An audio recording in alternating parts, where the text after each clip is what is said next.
Keris adalah senjata yang digunakan oleh masyarakat Melayu Brunei sejak dahulu lagi. Ia mempunyai ciri-ciri yang cukup istimewa, unik dan luar biasa serta keseniannya yang unik baik dari segi rupa dan bentuk keris.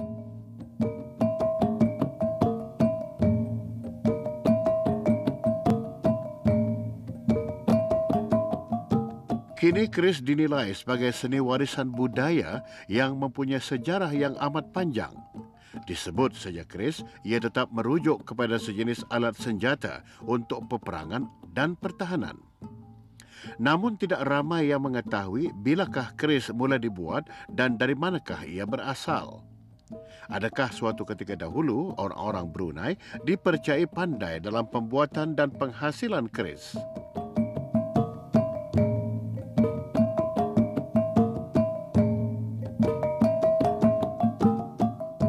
Sejarah kewujudan keris di Brunei belum dapat dipastikan. Namun bukti dan kesan peninggalan sejarah senjata keris dipercayai berasal dari kerajaan Majapahit, iaitu Jawa, Indonesia.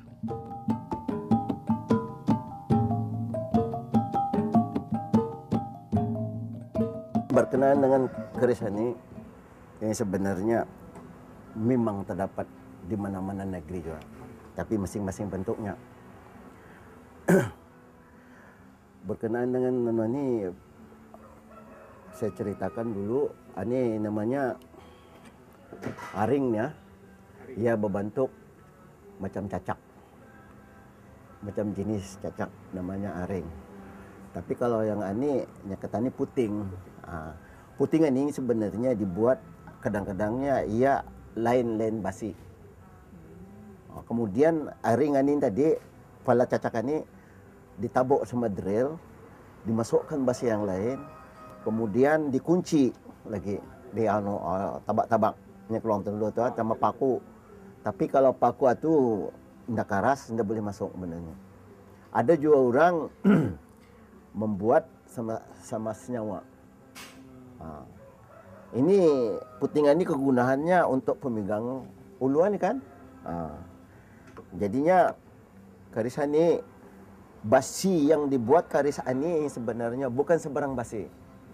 Bukan basi daripada kereta ataupun dari mana. Yang sepanjang yang ku tahu, basi yang paling baik berasal dari laut. Basi itu sebenarnya kapal pacah kah, sauhnya kah, itu yang penting. Sebab basi dari laut ini dengan sendirinya sudah berpuluh tahun di sana, ia mengeluarkan pamor-pamor yang tertentu. Tidak payah dibuat lagi. Benda itu memang mahal. Karena orang pun mengambil dari laut memang susah. Memang susah. Jadi apabila ia dibuatkan karis, benda itu, jadi pamornya bermacam-macam jenis yang dikeluarkan oleh basi itu. Cara mengenal basi ini yang sebenarnya ia akan berpamor, kalau dirandam di air tidak boleh. Tidak ada yang mengeluarkan pamor. Hanya yang boleh mengeluarkan pamor ini, ia ada satu, dikatakannya kalau kuda silat, ibu cuka. Ibu cuka ini sebenarnya mungkin kata ini adakah tidak atau belum pastilah. Tapi yang selalunya diudar daripada luar negeri. Kemudian ibu cuka itu bila sudah dirandam membentuk jadi keris ini, ia akan dilihat dalam setengah jam ataupun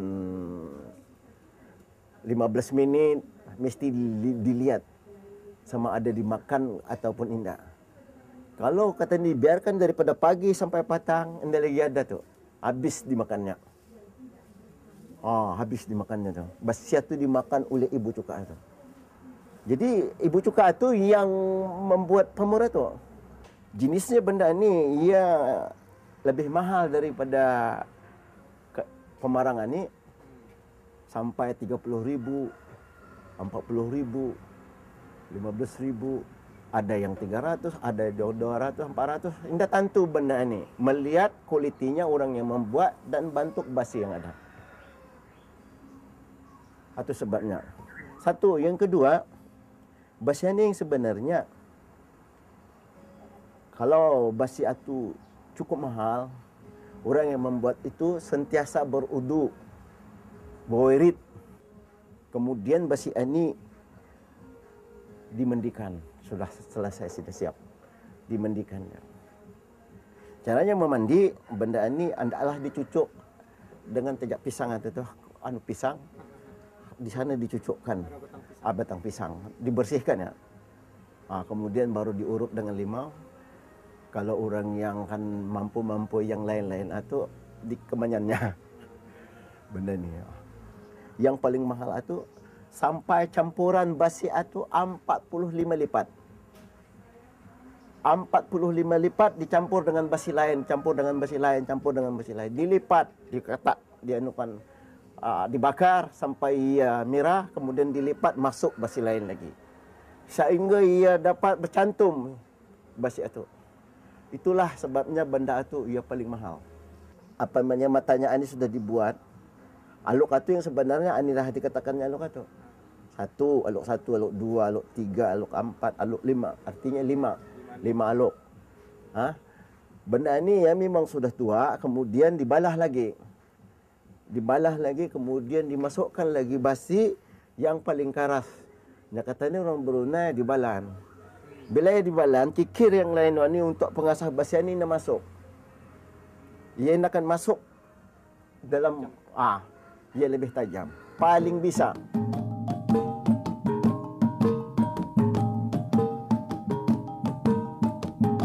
Bagi Awang, Haji Abdul Latif sendiri mempelajari membuat keris bukanlah satu pekerjaan yang mudah. Sejarah membuktikan keris sangat berpengaruh kepada masyarakat Melayu sejak turun-temurun. Dalam adat istiadat Diraja Brunei, memang tidak dapat dinafikan keris merupakan suatu lambang kedaulatan dan kekuasaan raja-raja atau Kesultanan Brunei sejak berabad-abad lamanya.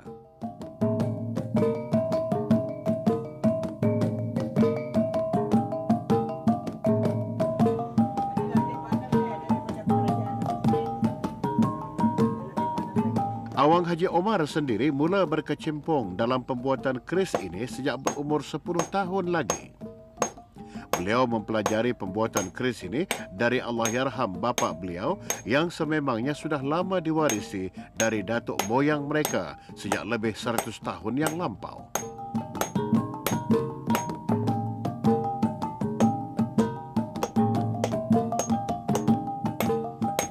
Daripada perlindungan. Perlindungan macam orang dari kerabat-kerabat dirajat menyuruh. Macam ini dulu orang kita ni selain daripada kahwin mana pernah megang anu ni. Kecuali kan kahwin atau pun antah berisian tahun dah tu bila orang untuk orang kahwin dulu. Kadang berisi kadang-kadang indah tu. Orang hanya sama ulu yang benarnya iya. Jadinya dalam tahun bila tuh kiranya kalau turun temurun dari Tun Haji kira macam ini datumu yang apa itu ini? Macam yang dari kami ada pulang ratusan tahun sudah tuh. Kalau mengikut daripada datu nini kiranya tuh. Turun lagi macam kami cicit-cicitnya sudah. Ratusan tahun lah lebih kurang. Umur kita berapa tahun kita belajar? Kurang lebih dalam 10 tahun lah. Pandai-pandai pandai-pandai kita ni kena suruh Macam kadang-kadang bila orang lakas merati itu jalan-jalan narabah umur 9 tahun tu 6 tahun 7 tahun tu sudah jo kena suruh tu. Ambil naknya anu tu. Kadang-kadang. Jadi bila selalu anu puas-puas mengikut tu merati kan tu. Merati. Ini pun yang benarnya sebelum mula bapa meninggal alum ko berani bawa sendirian ni. Sebab anu ni dia punya ngacau ni asal dia balik makan ke rumah akhirnya kita ni kan tutuk-tutuk macam-macam yang kacau tu minasa sekarang. Ndak ada kan menggalakkan dengan menyuruh belajar apa tu dia menyuruh juga tapi melarang dia jo pulang tu. Asal raja mesti turun.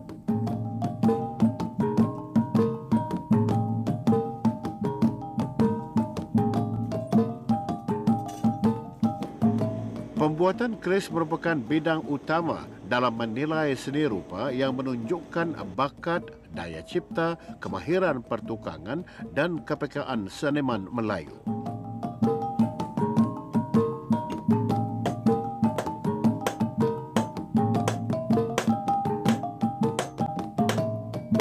Keris diperbuat daripada logam seperti besi. namun hanya besi-besi tertentu dan terpilih sahaja yang boleh digunakan seperti besi waja, besi pamor, besi labur, besi baja dan sebagainya.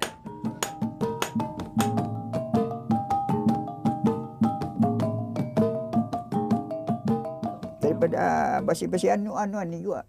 Tapi ada dua cara tu, ada dua jenis basi. Kalau macam anu indah apa namanya, macam indah berjenama, segala-gala basi saya tu. Maksudnya apa segala-segala basi itu? Apa saja basi lah, asal boleh ditampah.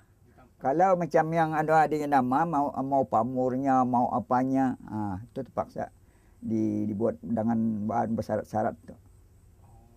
Bersyarat-syarat membuat. Maksudnya bersyarat? Syaratnya kalau bukan basi itu samanya jenis basi itu tidak boleh. Macam spring dicampur dengan basi wajah macam spring itu gana-galar saya jenis spring baja tu. Basi baja. Basi baja. Macam yang ndak mau disapuh, ndak patah ditutuk ya bersapuh. Itu basi mantah ngalarnya tu. Basi mantah di mana kita beli tu? Ya tu bonjar tu. Ya yang payah bonjar tu basi lama-lamanya baru ada tu. Basi baru ni semua tu. Di kada ada beberapa jual juga dulu. Di kada ada jual basi tu. Jadi bila macam kita ni kan membuat keris yang untuk perhiasan yang ndak payah menggunakan tajamnya tahan, jangan diberi bebalan. Tanpa saja tutuk saja tu siapkan. Bila macam kan kegunahan macam seperti pemarang apa ni mau lagi tu. Basi itu basi mentah kan tu berbalik tu mau dibabas lagi ni. Babas. Ya kurang lebih jaraknya setengah inci lah. Lebih ataupun 3 suku dia ditampik. Jadi ada satu basi lagi yang yang menjadi tajam tu karena dikatakan bahari berbuku tu ya seinci bukunya 4 sagi 3 suku inci tak anunya. Ya tak akan penganu tu bari macam inti dimasak balik. Dimasak balik.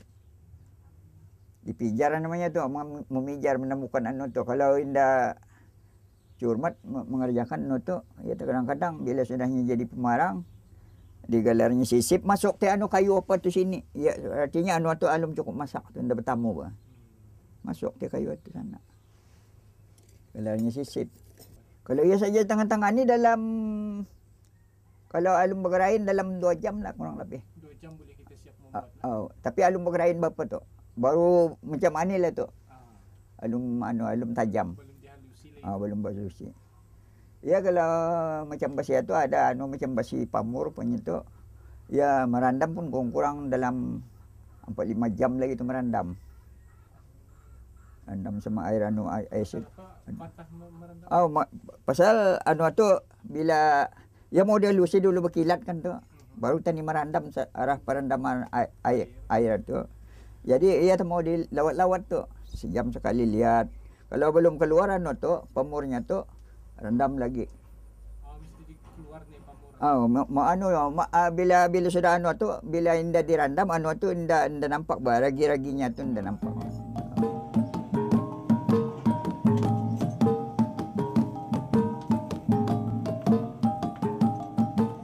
Proses pembuatan keris memerlukan masa yang agak lama untuk disiapkan. Bahan-bahan besi dipanaskan terlebih dahulu dalam suhu yang agak tinggi bagi memudahkan besi tersebut ditukul secara berulang-ulang untuk menghasilkan bentuk keris mengikut kehendak pembuatnya.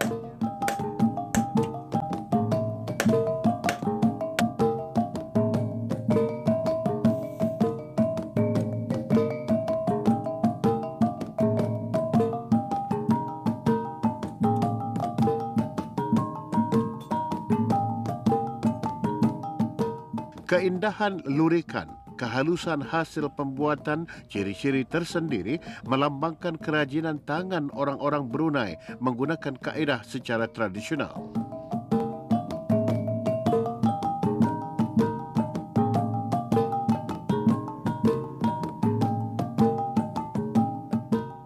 Dilihat dari segi corak dan motif keris ini dibuat menunjukkan lambang atau identiti si pembuatnya. Pamor merupakan motif atau corak yang terdapat pada atas permukaan mata keris yang terbentuk oleh logam besi lama.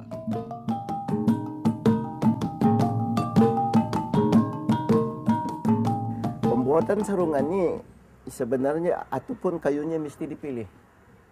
Pemilihan kayu sebenarnya uratnya jangan kasar. Maksudnya kasar ini ia berlubang-lubang di sini. Indah cantik, boleh dibuat tapi yang indah cantik. Tapi kalau orang dari Malaysia digunakannya kayu kemuning. Kata ni boleh menggunakan ranggu. Ranggu ini pun cantik seperti ini. Ini ranggu berasal daripada Brunei.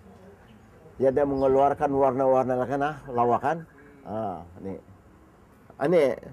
Ini ada namanya sebenarnya sampak. Tapi sampak ini hendaklah dihiaskan cantik-cantik untuk memberi kecantikan pada keris ini. Satu, yang kedua, apabila sudah dibuat sampir ini sampir namanya nih. Apabila sudah dibuat sampir ini dibantuk dengan keris ini, sesuainya dengan kebesarannya, dengan apanya mesti disesuaikan. Kalau tidak, kadang-kadangnya sampir itu terlampau lebih damit, kepalanya besar, dia besar. Kemudian kita tabuk. Tabuk menggunakan drill dulu, bukan ditampik, tidak ada ditampik nih benda ni. Ya, harus ditabuk menggunakan drill, kemudian pakai gergaji yang dibuat.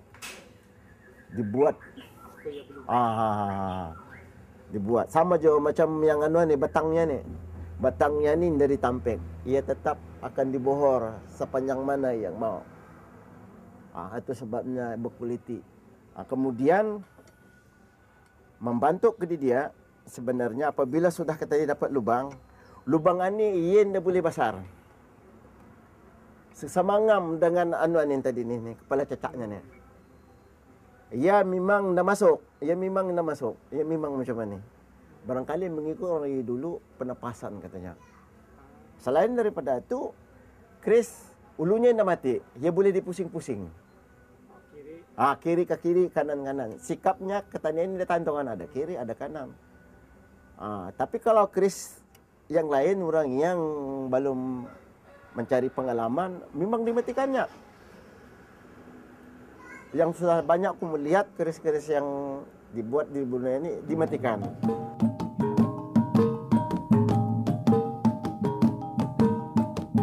Mata keris meliputi keseluruhan tepi badan keris. Ada keris dibentuk bermata lurus yang dipanggil keris sipukai, sementara keris bermata bengkang-bengkok atau berlok-lok pula dikenali keris sempana.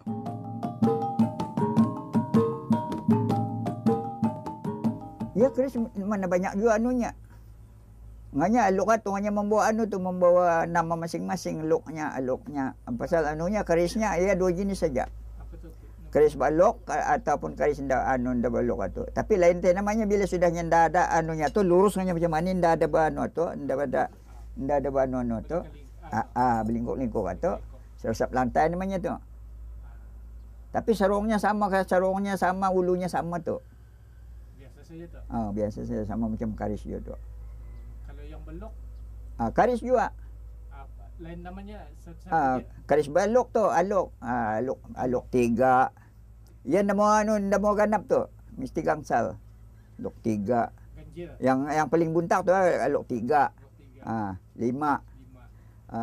7, 9, 11. Yang kebanyakannya 7, 9 atau banyak tu. 5. 7, 9, 5, 3 atau selalu tu. Tanpa sarung, ulu dan sampak, senjata keris tidak akan lengkap dan nampak menarik dan cantik.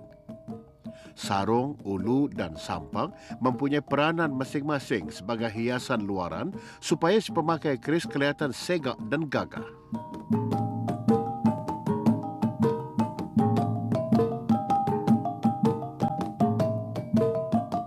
Buat sarung itu juga. Ya menggunakan 2 kayu je tu. 3 kayu kadang-kadang 2 kayu. Apa jenis kayu? Ya tu anulah mengikut kemauan kita ni tu semua ada mau kindana, kayu hitam, ranggu. Kayu malam apa ni baru ni. Ranggo apa tu baru tu. Kemudian masih ada kayu tu. Masih ada. Maudar pun ada, arah kita ni pun ada tu. Makanya lain lah bila macam kerangan ni hampir-hampir kan pupus sudah, orang banyak tahu sudah. Untuk kan kali saya hantarnya ke Pemarang, mana anda menghabisi. Macam orang yang dah tahu sekarang dijual dia, ya tak menghabisi tu. Benar. Dijual di mana? Oh, dijual. Walaupun ini membuat keris, Oh, dijualkannya. balik kayu tu. Kita mempuskan indah tu lah.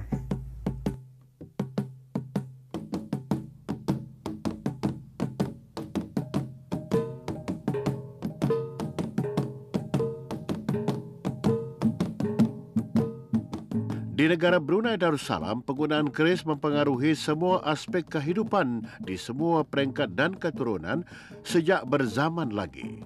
Sejak dahulu lagi, orang-orang Melayu memang terkenal memiliki kemahiran menghasilkan pelbagai jenis keris yang bermutu tinggi.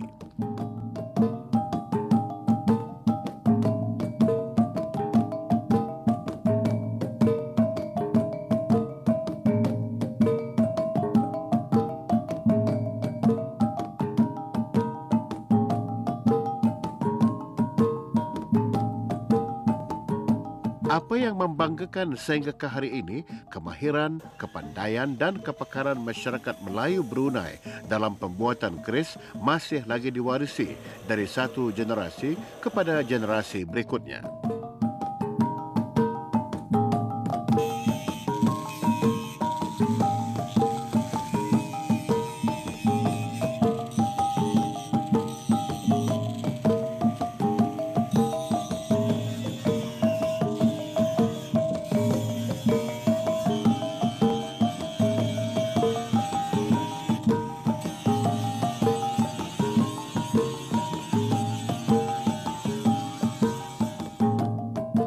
Keris banyak mempengaruhi budaya masyarakat Melayu Brunei, terutama sekali kaum lelaki. Sejak dahulu lagi, keris akan dipakai oleh kaum lelaki apabila keluar rumah. Namun, pemakaian keris zaman sekarang kini sudah berubah. Selain disimpan sebagai alat perhiasan, keris juga digunakan pada majlis-majlis tertentu seperti majlis perkahwinan, persembahan pencak silat dan sebagainya.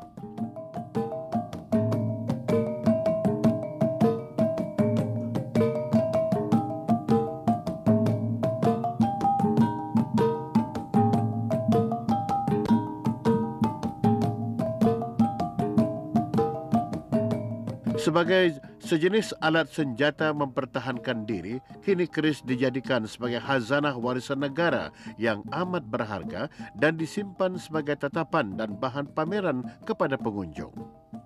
Walaupun beribu tahun sudah berlalu, peranan keris tetap menjadi ristaan sejarah yang banyak menyimpan pelbagai rahasia.